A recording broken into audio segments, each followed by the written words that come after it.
Existe uma imagem cuidadosamente construída de Elon Musk como um gênio visionário, alguém que estaria alguns passos à frente do resto da humanidade, conduzindo o futuro com uma inteligência quase sobre-humana. Essa imagem é repetida à exaustão. O homem que pensa sozinho, que vê o que ninguém vê, que carrega o progresso nas costas. Mas antes de aceitar essa narrativa, é preciso fazer algo simples, e hoje quase subversivo: separar mito de estrutura.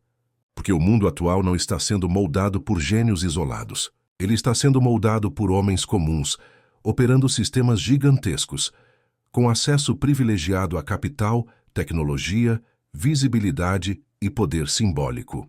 E isso muda tudo. Elon Musk não é um gênio no sentido clássico da palavra.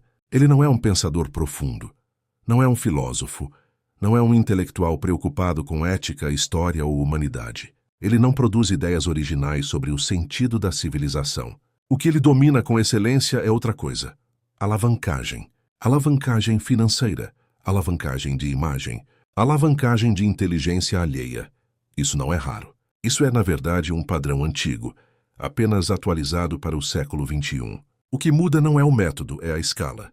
Hoje, esse modelo opera em nível planetário, com impactos diretos sobre como vivemos, trabalhamos e pensamos o futuro. O problema não está na existência desse tipo de competência. O problema começa quando essa competência passa a ser confundida com superioridade intelectual e, pior ainda, com legitimidade moral para decidir os rumos da humanidade.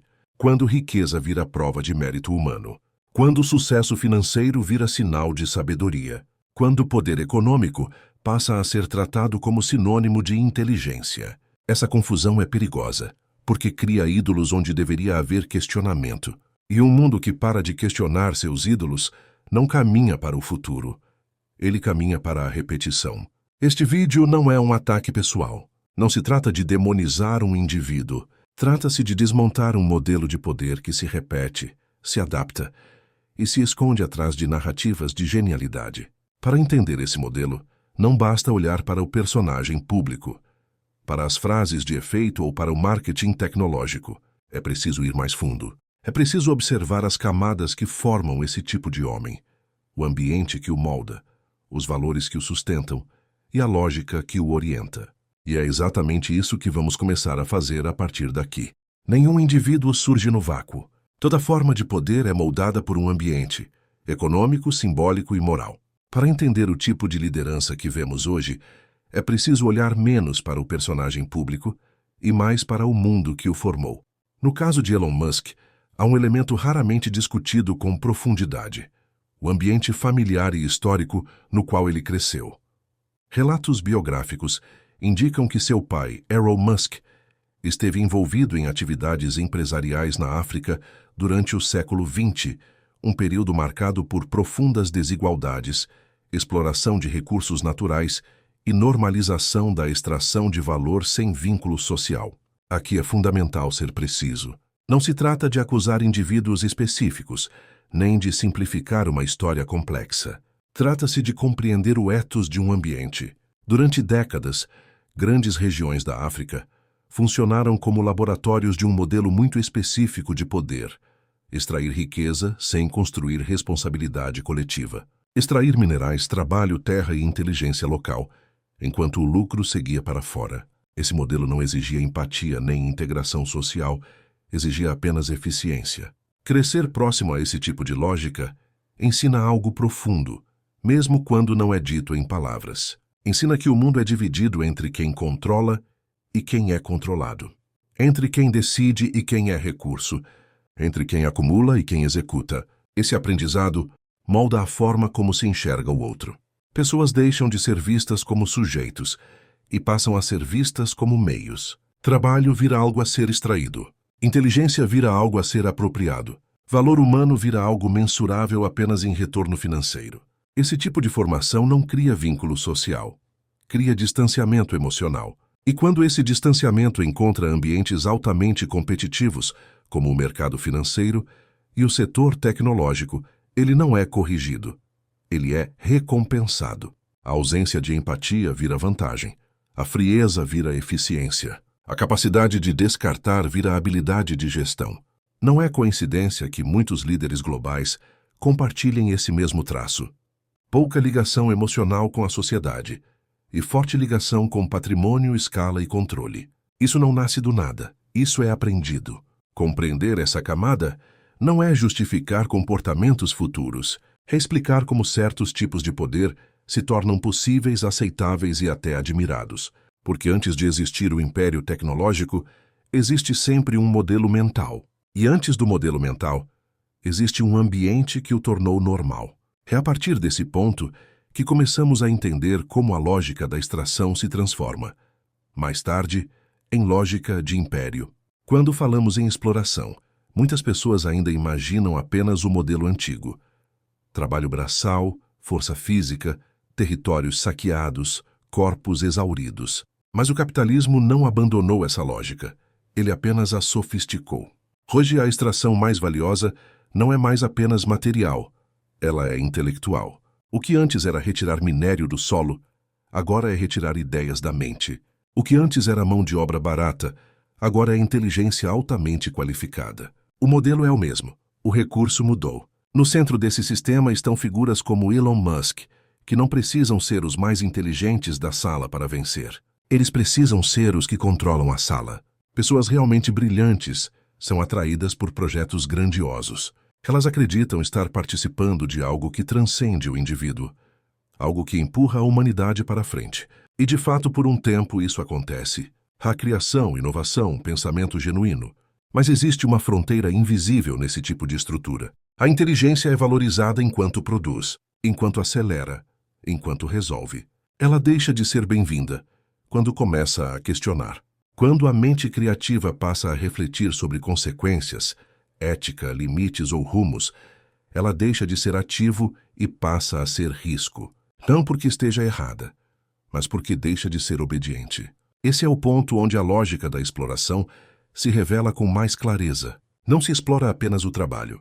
Explora-se o potencial cognitivo, o tempo mental, a capacidade criativa, e depois se descarta o que não serve mais. O discurso público fala em inovação, liberdade e futuro. A prática interna opera com controle, substituição e descarte.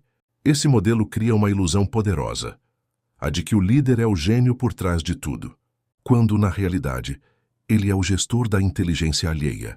Ele não precisa pensar profundamente. Ele precisa garantir que outros pensem, sem ultrapassá-lo. Essa é uma inteligência funcional estratégica, mas limitada. Ela sabe escalar. Ela não sabe conviver. E quando esse tipo de lógica se torna dominante, algo silencioso acontece. Mentes brilhantes passam a ser usadas como combustível, não como consciência. São absorvidas, exploradas, e quando já não se encaixam, descartadas sem memória. Entender isso é essencial para compreender que o problema não está em um projeto específico, nem em uma empresa específica. Está em um modelo antigo, que apenas trocou o chicote pela retórica e a mina pela startup. E essa lógica não desaparece sozinha. Ela apenas muda de linguagem. Existe um ponto específico em estruturas de poder altamente centralizadas, onde a inteligência deixa de ser celebrada e passa a ser temida. Esse ponto não é técnico, é emocional. Em projetos conduzidos por figuras como Elon Musk, a inteligência é bem-vinda enquanto amplia resultados, acelera processos e resolve problemas. Ela é incentivada enquanto permanece funcional, mas há um limite silencioso, raramente declarado, porém rigorosamente imposto. A inteligência pode criar, ela pode otimizar, ela pode inovar, mas ela não pode confrontar o centro do poder. Quando pessoas altamente capacitadas começam a enxergar além da tarefa, quando passam a questionar decisões estratégicas, impactos humanos, riscos éticos ou a própria direção do projeto, algo muda. A mesma mente que antes era vista como diferencial passa a ser percebida como instabilidade, não porque esteja errada, mas porque pensa demais. Nesse momento, o problema deixa de ser produtividade e passa a ser autonomia. Inteligência autônoma é perigosa para sistemas baseados em controle. Ela não aceita respostas simples. Ela não obedece sem compreender. Ela não se satisfaz com narrativas prontas. E ego não convive bem com isso. O descarte, então, não acontece de forma explícita ou dramática. Ele é sutil, racionalizado, corporativo. Mudanças de equipe, redefinições estratégicas, perda de espaço, silenciamento progressivo. Até que aquela inteligência já não esteja mais ali, o sistema segue, o mito permanece intacto e o público continua acreditando que tudo nasce da mente de um único homem. Esse padrão não é exclusivo de uma empresa ou de um setor. Ele se repete sempre que poder financeiro se combina com fragilidade emocional. Quanto maior o ego, menor a tolerância à inteligência que não pode ser controlada. O resultado é um ambiente onde o pensamento profundo não sobrevive por muito tempo. Onde a criatividade existe, mas dentro de cercas. Onde a genialidade real é aceita, apenas enquanto não ameaça a narrativa central. Isso produz sistemas altamente eficientes, mas estruturalmente frágeis. Porque ao eliminar vozes críticas, elimina-se também a capacidade de correção. O erro deixa de ser detectado cedo. A bolha cresce. A queda, quando vem, costuma ser brusca. Entender esse mecanismo é essencial para compreender que o problema não está em indivíduos isolados, mas em um tipo de liderança que confunde centralização com visão e obediência com competência. Quando a inteligência passa a ser tratada como ameaça, o futuro deixa de ser construído de forma coletiva e passa a ser imposto. E todo futuro imposto cobra um preço. Existe uma confusão silenciosa que atravessa o nosso tempo e que raramente é questionada com seriedade. A confusão entre riqueza e mérito humano, entre sucesso financeiro e superioridade intelectual, entre poder econômico e sabedoria. Essa confusão não nasce do acaso. Ela é construída, repetida e naturalizada, e quando se instala, passa a moldar o imaginário coletivo de forma profunda. Figuras como Elon Musk não são vistas apenas como empresários bem-sucedidos. Elas passam a ser tratadas como referências morais, intelectuais e até civilizatórias. O dinheiro deixa de ser apenas resultado de um sistema e passa a ser interpretado como prova de valor intrínseco. Mas aqui é preciso parar e separar as coisas. A capacidade de acumular riqueza não é, por si só, sinal de inteligência superior, muito menos de profundidade humana. Em grande parte dos casos, ela é resultado da repetição de modelos antigos, exploração de assimetrias, concentração de poder, apropriação de trabalho alheio e uso eficiente de estruturas que já favorecem poucos. Esse modelo sempre existiu. O que mudou foi a narrativa. Hoje ele se apresenta como inovação, como visão de futuro, como genialidade. E assim algo perigoso acontece. Começa-se a acreditar que quem venceu financeiramente merece conduzir o destino coletivo. Que quem acumulou capital entende melhor a vida, a sociedade e o humano. Essa lógica cria uma hierarquia invisível, mas poderosa. No topo, os que acumulam, abaixo, os que executam. Mais abaixo, os que questionam. E muitas vezes fora do sistema, os que não aceitam essa equivalência entre dinheiro e valor humano.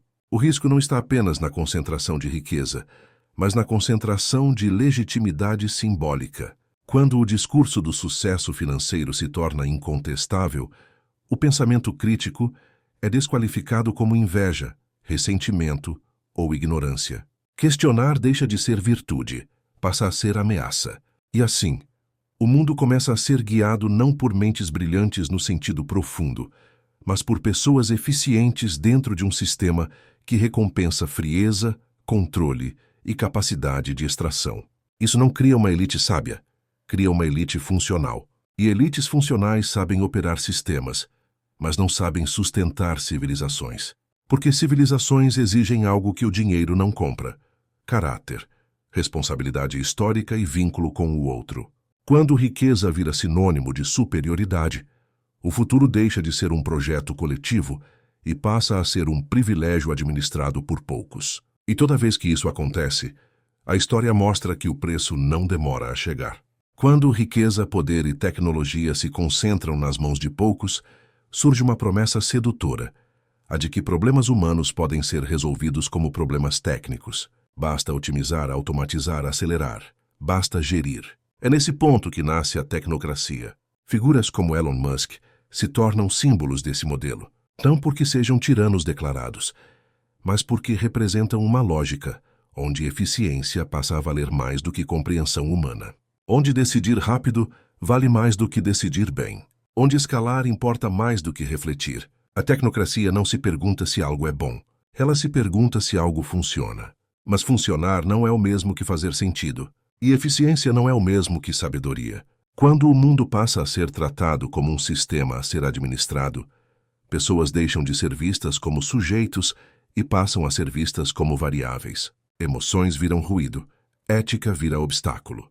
Complexidade humana vira problema de engenharia. Esse modelo até produz resultados rápidos. Inovações surgem. Processos se aceleram, mercados se expandem. Mas algo essencial se perde no caminho: a capacidade de perceber limites.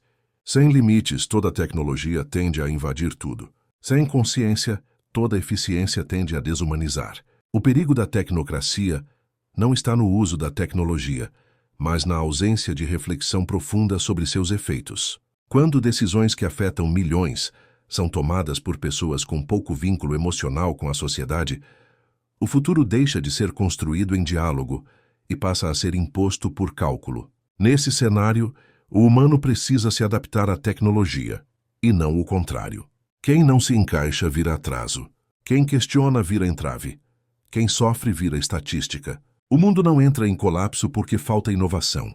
Ele entra em colapso quando a inovação anda sozinha, sem ética, sem filosofia, sem responsabilidade histórica.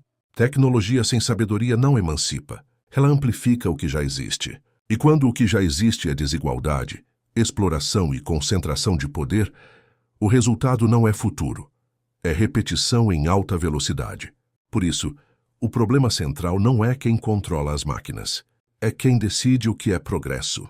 Quando essa decisão fica restrita a uma elite funcional, treinada para otimizar, mas não para compreender, a humanidade corre o risco de se tornar altamente eficiente e profundamente vazia. Talvez o ponto mais difícil de toda essa análise não seja tecnológico nem econômico. É humano, porque quando todas essas camadas se revelam, o mito do gênio, o ambiente formativo, a lógica da extração, a exploração do intelecto, o descarte da inteligência autônoma, a confusão entre riqueza e mérito e a tecnocracia sem sabedoria, o que sobra é um sentimento desconfortável. Lucidez e lucidez não consola. Lucidez pesa. Ela retira as anestesias sociais. Ela desmonta narrativas fáceis. Ela impede que a gente admire sem questionar. E, principalmente, ela nos obriga a perceber que o problema não está em uma pessoa específica, mas em um modelo de mundo que escolhemos normalizar. Figuras como Elon Musk não são o começo dessa história nem serão o fim.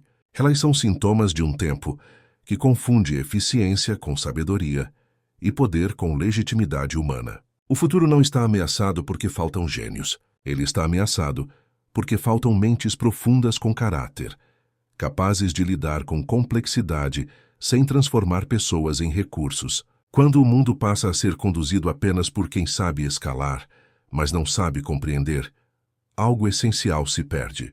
A civilização continua funcionando, mas começa a esvaziar por dentro.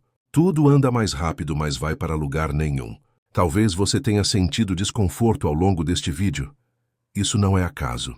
Desconforto é, muitas vezes, sinal de que algo importante foi tocado. Este canal não existe para oferecer respostas prontas, nem para apontar heróis ou vilões simplificados. Ele existe para conectar ideias, para revelar padrões invisíveis e para provocar perguntas que não cabem em slogans. Se este vídeo fez sentido para você, saiba que ele não está sozinho.